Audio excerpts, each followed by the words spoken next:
የህይወት ፈተና ማለት ለሰው ልጅ በጣም ከባድ ነው። ስታያችሁ ቀላል ይመስላችኋል አይደለም? ለኔ ግን ከብዶኝ ታየብኝ። በእውነት እኔ የሚላችሁ ማለት ነው።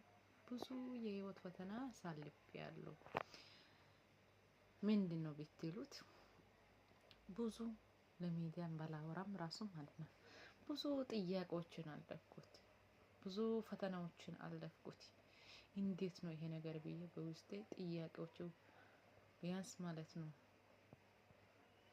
30 ነው 25 አመት እድሜ ውስጥ ጥያቄዎች አሉ። ለሰው ልጅ ፈተና ብዙ እስከሆነ ድረስ ማለት ነው ተቋቁሞ ማለፍ አለበት ብዬ እኔም ታግሼ እስከዛሬ እየኖርኩ ነው።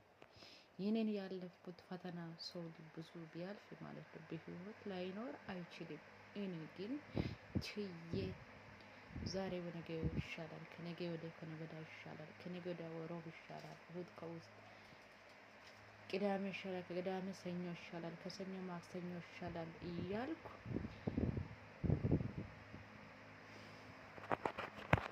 17 አመታትን ቆጠርኩ።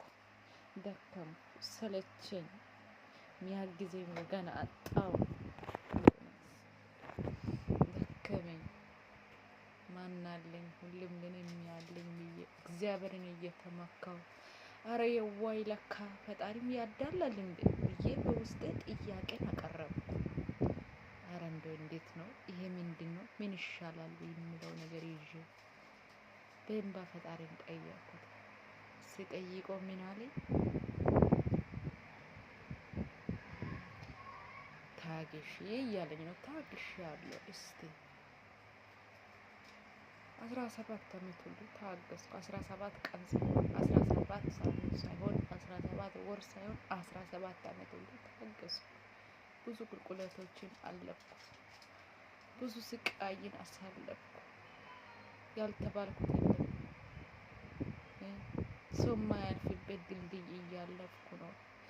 ኧረ እንደው ያ ረቢ ያ አላህ የኔ ግን ከአሁን በኋላ ፊቴን አትመልሰኝም። ለጥያቄዎች መልስ ሰጠኝም። ከሰው ምንም ምላሽ የለም። ምላሽ ግን ያለው ያንተ ነው።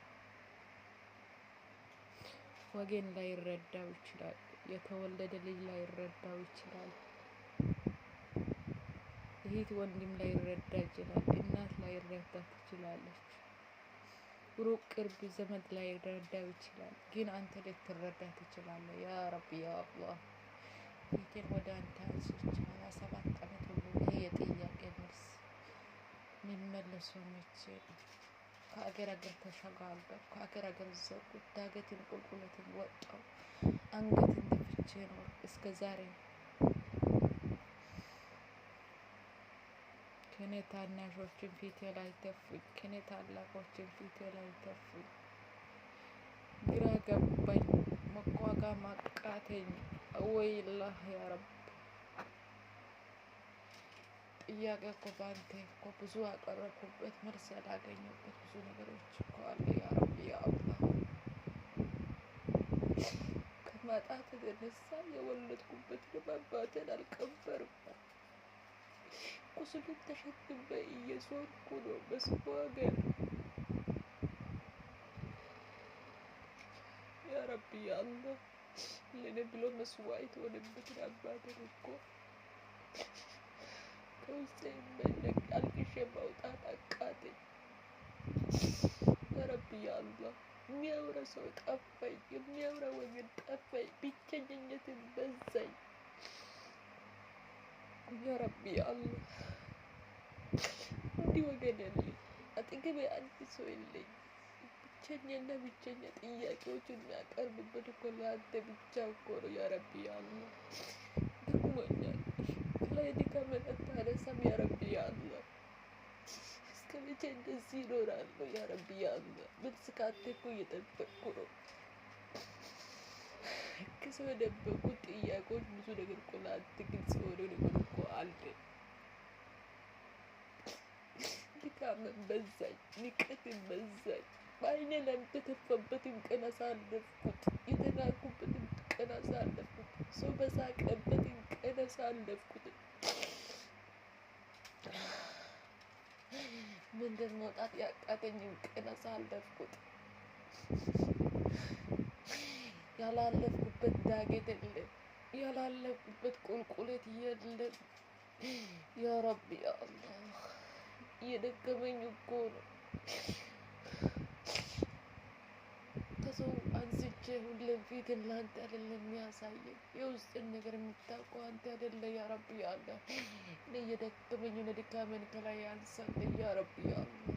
ለማንም አላወራም። ሰው ሚዲያ ወጥቶ አግዙኝ ሊሉ ይችላሉ፣ ለዘመድ ነግረው አግዙኝ ሊሉ ይችላሉ። እኔ ግን ለማንም አላወራበት ከባድ መከራዎችን አልፌያለሁ። ዛሬ ግን እየከበደኝ መጣ። ልጄ ቢወጣ ከማጣት የተነሳ እንዴት በህይወት ባትኖር ይሻላል የሚባለው ደረጃ እኮ ደረስኩት። ያ ረቢ ያ አላህ ከማጣት የተነሳ ነው ይሄ እህት የሚጠላበት፣ ወገን የሚጠላበት፣ ሩቅ ዘመድ የሚጠላበት ነው። ኧረ በቃኝ በለው ያ ረቢ፣ ደክሞኛል። ህመም እያነሰኝ መጣኝ። ማን አለኝ ያ ረቢ ያ አላህ።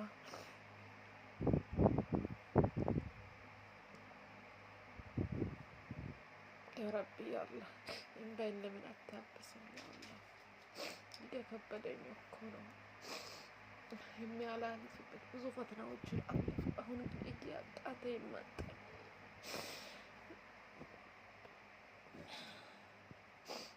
እኔ ከሰው እርዳታ አልጠብቅም ያ ረቢ። እርዳታ የምጠብቀው ከአንተ ብቻ ነው ያ ረቢ ያ አላህ። ለልጆቼ የምሰጠውን አጥቻለሁ ያ ረቢ ያ አላህ። ልጄ ሰላም 17 ዓመት በሙሉ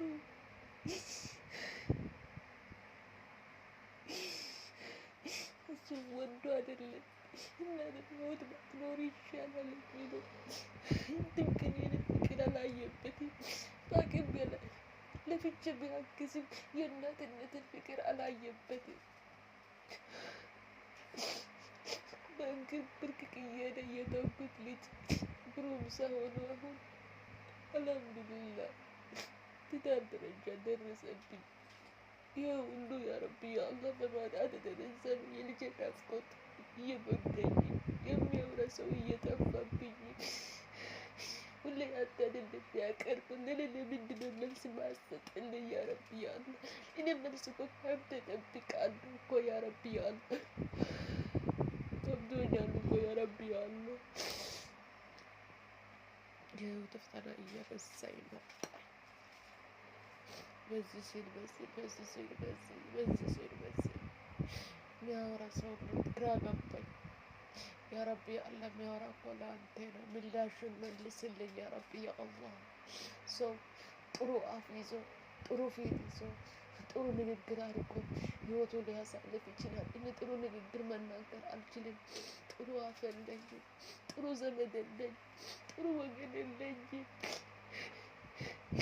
ሁሉ ነገር ያለ ላንተ ብቻ ነው። የኔ ነገር ያ ረቢ ያ አላህ ከልጄ ጋር የሚገናኝበትን ያ ረቢ ርዝቅ ጀባ ይበለኝ ያ ረቢ ያ አያላኖቶችን ወገብ አስፈታልኝ ያ ረቢ ያ አላህ። ልጄ ናፍቆኛል።